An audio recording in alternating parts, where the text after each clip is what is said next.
excited. What made you get into real estate?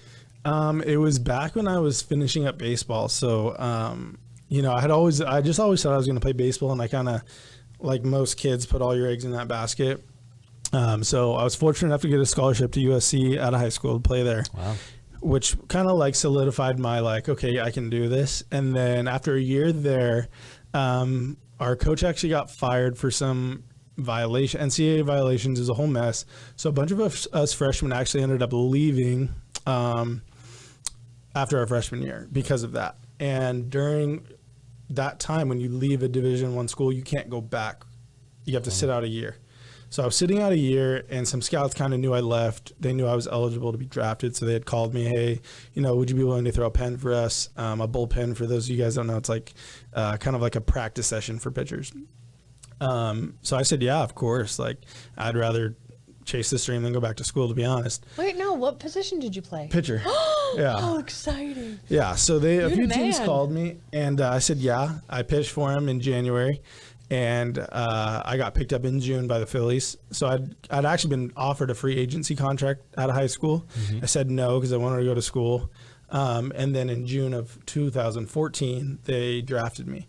And unfortunately, I had 2 shoulder surgeries, never really did anything with it. And after this first shoulder surgery, I really made a push to make it back. And it's kind of when this whole engagement thing happened. But after that first surgery, I was kind of thinking, what would I do? Just because I knew shoulders are hard to come back from. So my stepdad, Randy, actually, who does a ton of deals in real estate, was always doing something, either buying properties, renting them out, flipping them, whatever.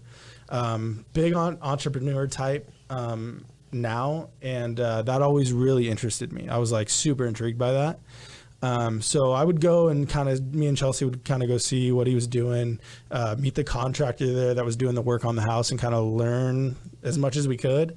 So I knew I wanted to do that. So the house that I grew up in, my parents are divorced, so my dad went his separate way with, obviously a different house, and my mom ended up living with my stepdad, Randy. So that house was kind of like left to me and my sister. So that intrigued my start of, hey, let's fix this place up, sell it, take the money, and keep flipping.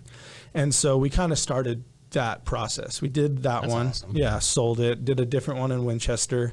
And that one in Winchester that we did, really, I thought to myself, well, I might as well get my license. If we're going to be flipping, I might as well be the one selling it, versus trying to use these agents that, frankly, were pretty lazy when I was like trying to get stuff done.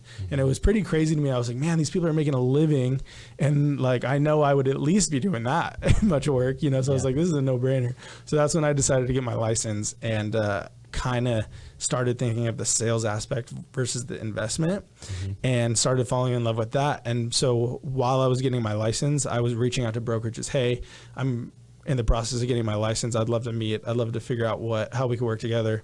And I was reaching out to, because I was a young kid thinking I want to sell, $20 million houses. So I was like, okay, I'm going to reach out to the brokerages in LA, brokerages in Newport. I reached out to a ton, and one emailed me back, and it was the McMonagle Group. So I went down there, I met with them. I did, I would drive down there 3 days a week and do open houses with them while I wasn't licensed, and I would do open houses with their agents, and learned how they, conducted themselves. And then as soon as I got my license, they hired me on, and that's kind of where I started. Yeah.